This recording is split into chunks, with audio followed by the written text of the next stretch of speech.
gonjang-ganjing jagat Indonesia dengan rencana kedatangan salah satu band internasional yang berasal dari London, yaitu Coldplay. Yang membuat gonjang-ganjing adalah pernyataan salah satu ulama Indonesia, yaitu Kiai Haji Anwar Abbas, Buya Abbas, yang mengatakan bahwa harus ditolak karena mengkampanyekan LGBT. Pro kontra terjadi di antara umat Islam. Kalau itu terjadi antara umat Islam yang awam dengan ulama ataupun para aktivis, wajar, karena ada hal-hal yang perlu disamakan, terutama terkait masalah memahami Islam. Tapi yang terjadi adalah apa, teman-teman sekalian? Yang terjadi di beberapa media justru face to face antara ulama dengan ulama, memang sengaja dibenturkan. Baik, saudara sekalian yang mudah-mudahan dirahmati Allah Subhanahu wa taala.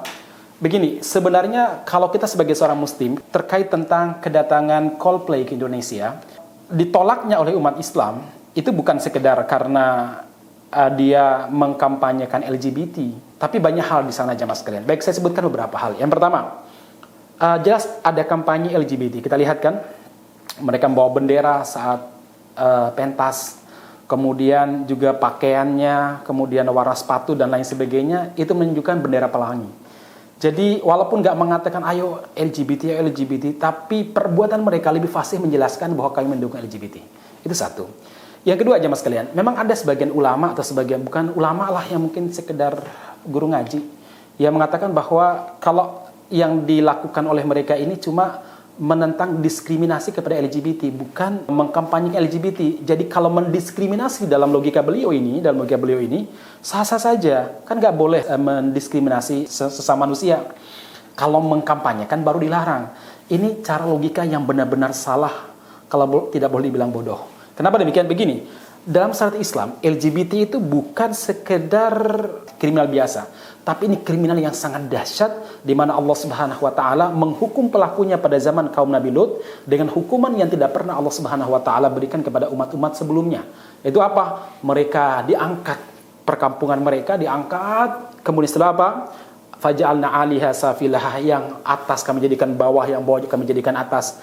Kemudian setelah itu dilempar pakai batu musawwamah yang ada tandanya. Sebagian para ulama tafsir mengatakan maksudnya ada namanya.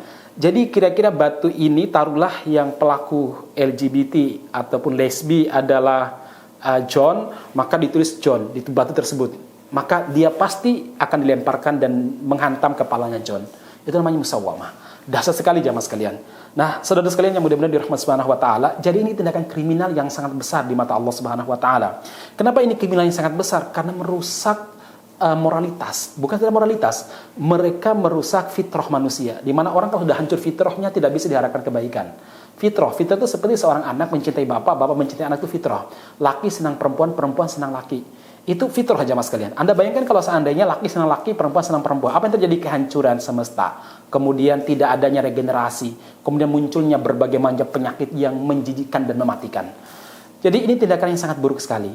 Mau dia itu pelaku atau mungkin mentoleransi atau memperjuangkan, mengkampanyekan, sama-sama dosa dan kriminal di mata Allah Subhanahu wa taala. Jadi kalau dia itu mengkampanyekannya dosa walaupun dia bukan pelakunya, kalau dia melakukannya, lesbi dan gay maupun biseksual, ya, apalagi biseksual ya, nauzubillahi min dzalik. Walaupun dia tidak mengkampanyekannya, itu juga sangat besar dosanya. Kenapa? Dua-duanya berubah fitrah Allah Subhanahu wa taala. Ma'asyiral muslimin yang mudah-mudahan dirahmati Subhanahu wa taala, ini ibarat begini. Ada orang korupsi atau ada perampok lah gampangnya. Ada perampok ya yang telah membunuh korbannya. Kemudian ada orang yang mengatakan jangan diskriminasi terhadap perampok ya. Ya, jangan diskriminasi terhadap perampok. Yang dilarang itu kalau kita ini mengkampanyekan supaya orang merampok ya. Tapi kalau melarang diskriminasi terhadap perampok nggak masalah. Ini jelas logika yang bermasalah. Kenapa? Karena perampokan itu sebuah tindakan kriminal. Maka kalau dia dihukum, ya maka itu penting. Kenapa? Untuk membuat efek kapok jera. Atau itu adalah, kalau LGBT lebih buruk daripada perampok, jamaah sekalian, karena merusak fitrah. Kalau perampok tidak sampai merusak fitrah, tapi LGBT merusak fitrah, itu penyakit. Maka seharusnya jangan dibiarkan orang sakit itu hidup, ya nyaman dengan penyakitnya. Tapi bagaimana kita mengobatinya? Baik, ma'asyiral muslimin yang mudah-mudahan dirahmati Subhanahu wa taala, ini poin pertama ya. Ini poin pertama. Poin yang kedua sebenarnya adalah apa? Ikhtilat. Jadi kalau memang tidak membawa nilai-nilai LGBT atau tidak melakukan kampanye terhadap LGBT. Ikhtilat antara laki dan perempuan sudah cukup mengatakan ini haram dalam syariat Islam. Wajar kalau ulama bersuara. Wajar kalau ulama bersuara, apalagi negara kita Indonesia didirikan oleh para pahlawan dari umat Islam. Mereka memperjuangkan dan menegakkan Islam ini dengan kalimat la ilaha illallah, dengan nilai-nilai Islam. Wajar kalau para ulama melarang. Jadi ikhtilat saja sebenarnya cukup. Bercampur aduknya laki perempuan, bahkan mungkin saling pelukan yang bukan mahram, gesek-gesekan, salam-salaman, cium-ciuman, cipika-cipiki. Masyarakat muslimin, ini sekali lagi kalau ulama berfatwa itu demi masa depan bangsa. Ya, bukan untuk kepentingan pribadi mereka. Mereka bukan orang yang bawa proyek, tidak. Tapi proyek mereka adalah memperbaiki bangsa dan negara ini berdasarkan syariat Allah Subhanahu wa taala. Kalau ada yang mengatakan, ya kan di tempat lain juga ada ikhtilat, kerja juga ikhtilat, iya. Tapi ikhtilat di tempat kerja bisa diantisipasi. Tapi kalau ikhtilat di konser musik itu pasti ikhtilat itu. Maka ada istilah sadud dzari'ah, yaitu langkah antisipatif. Jangan sampai orang melakukan sesuatu yang membahayakan. Nah, ma'asyiral muslimin yang mudah-mudahan dirahmati Subhanahu wa taala, ini yang kedua, ya, ikhtilat ya. Kemudian yang ketiga, dari si nyanyiannya. Jelas pendapat yang paling rojih di kalangan para ulama, musik itu haram. Apalagi musik yang mereka bawa. Taruhlah ada ikhtilaf di kalangan para ulama terkait masalah musik. Tapi saya yakin para ulama yang mengatakan musik itu boleh, itu tidak akan membolehkan musik sebagaimana yang dibawakan oleh Coldplay. Apalagi ulama yang mengharapkan musik jauh lebih tidak memperbolehkan. Nah, ma'asyiral muslimin yang mudah-mudahan dirahmati Subhanahu wa taala, para ulama mengatakan bahwa musik itu serulingnya setan. Itu sebagaimana musik-musik seperti ini yang ada nyanyian terkait masalah masa-masa lalu ketika perang salib dan lain sebagainya, jauh lebih tidak diperbolehkan lagi. Itu yang ketiga ya, atau yang keempat ya, terkait masalah lirikan-lirikannya atau musiknya, ya memang para ulama melihat bahwa musik seperti itu diharamkan dalam syariat.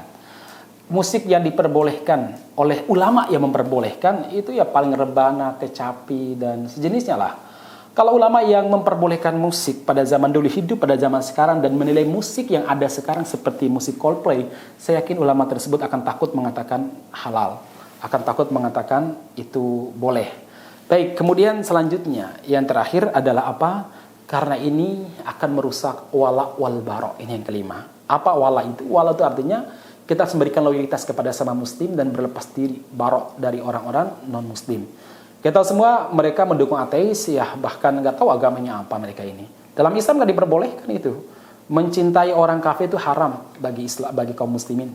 Ya, menghormati boleh, tapi kalau mencintai, membangga-banggakan, ini tidak dibenarkan oleh syariat. Allah Subhanahu wa taala berfirman, "La tajidu qauman yu'minuna billahi wal yawmil akhir yuwaduna man hadallaha wa rasulahu walau kanu aba'ahum aw abna'ahum aw ikhwanahum aw ashiratahum." Kamu tidak mendapatkan orang yang beriman kepada Allah dan hari akhir. Kemudian mereka mencintai orang-orang yang menentang Allah, walaupun itu adalah bapaknya, anaknya, saudaranya maupun keluarganya. Enggak boleh ya. Nah, kalau Anda bertanya, apakah mereka menentang Allah Subhanahu wa taala? Setiap orang kafir mereka adalah orang yang menentang Allah Subhanahu wa taala. Allah mengatakan sujudlah kepadaku, mereka sujud kepada patung.